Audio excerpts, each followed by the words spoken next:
I had absolutely no idea that PSD2 was so interesting. I thought it was an extremely boring subject, the most unsexy possible and wonkish. So I'm not sure what it says about the audience, about all of you here, if you actually like technical stuff that is boring, or if you know better. We'll find out. So the title of this panel is PSD2 is there and now, question mark. I remember vividly last year chairing a panel on PSD2, which was colorful with regards to what was being said. So I hope that this time around will be even more colorful.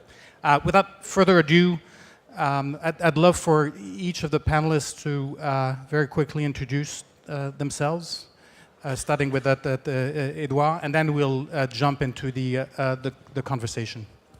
Okay, well then myself, thank you Pascal for the introduction and for the organizers of this forum to give me the opportunity to speak on PSD2. In fact, for me, it's, I don't know if it's sexy, but it's my job because I am, I am the regulator, the supervisor in France, and in ACPR we are in charge of supervising all the payment institutions and the new institutions that now qualify under PSD2. So here we are to speak about it. Thank you. Thank you, Pascal. My name is Adam Farkas. I'm the Executive Director of the EBA, which is the European regulatory body responsible, among other things, for the European implementation of PSD2. I'm very delighted to be here, given our central role in the consistent implementation of PSD2 in Europe and with all its controversies and challenges and opportunities.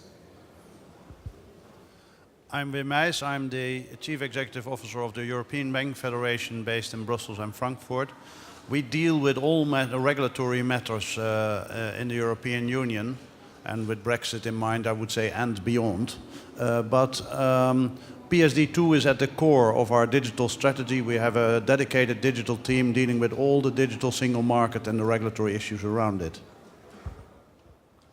So I'm CEO of Ipagoo. Ipagoo is a pan-European digital bank, if I call it like that. So we focus on current account and payments across Europe. We have branches in 7 countries already.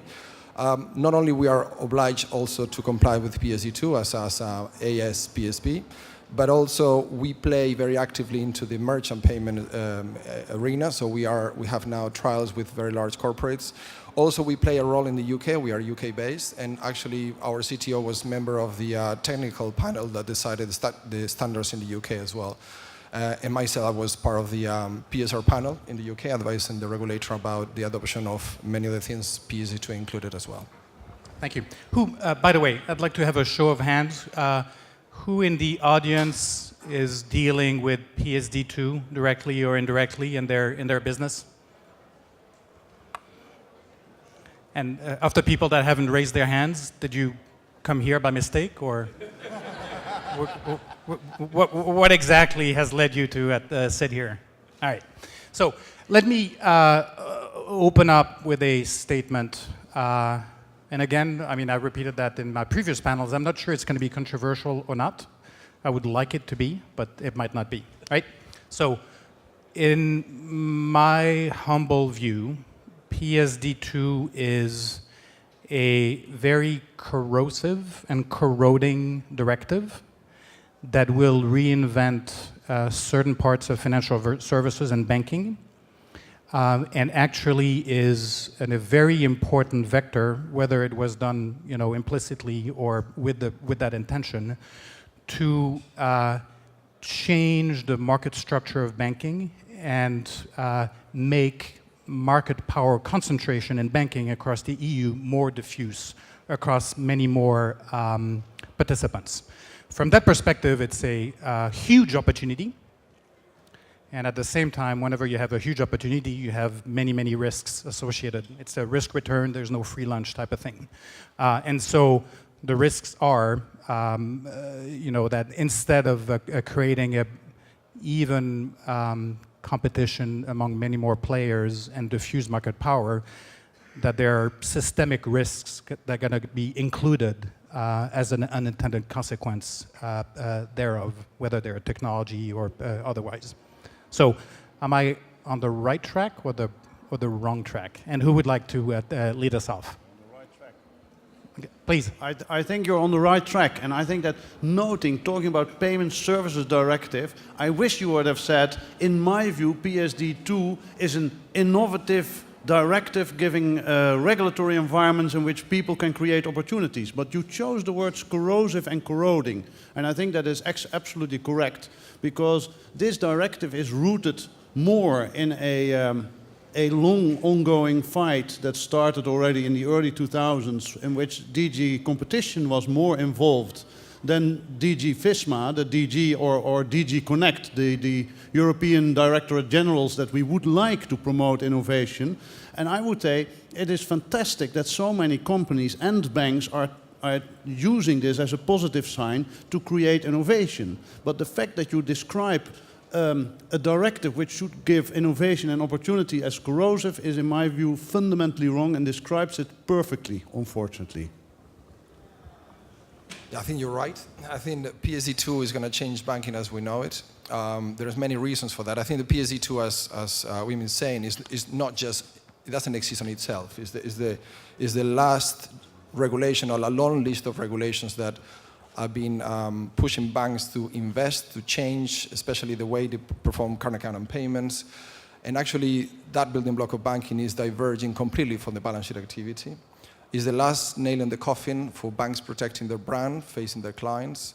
And is going to, if implemented, we're going to talk about that later, I guess, if implemented correctly, it will drive a huge change in very short time, because the driver is not the consumer. We typically talk about whether the consumer is going to be willing to do this or that, and actually that's the wrong question. We pay with a card because somebody gave it to us.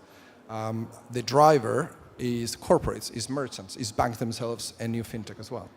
Don't close the coffin yet, we're still alive, please. Yes. No, last nail on the coffin, it's not about killing banks. Banks have a role to play, will always have it, but it's the last nail in the coffin of this vertical integrated model of banking, this universal model of banking is going to start fading faster away thanks to PSD2. Well, just a first comment. We are here just to be sure that there are no blood on the streets. That's why we are here.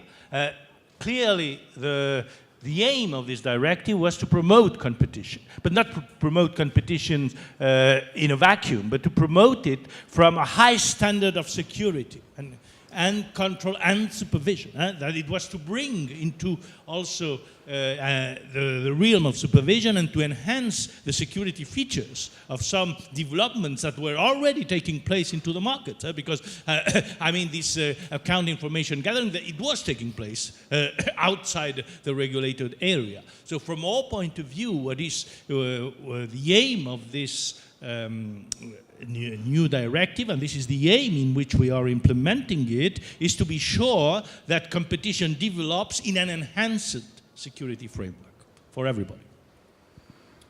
I would tend to agree with Eduard. I think the legislators who legislated PSD2 are not in the business of funeral undertakings, and we are not maternity wards for certain new actors. What this legislation is trying to do, as Eduard said very correctly, I think, first of all, is to meet a number of different objectives that might be conflicting at points, and that's fine. I mean, that's typically in the case in policymaking. One objective is to enhance innovation and competition for the benefit of consumers. Reap the benefits of existing technological developments which have been there and they are around regardless of PSD2 in place or not.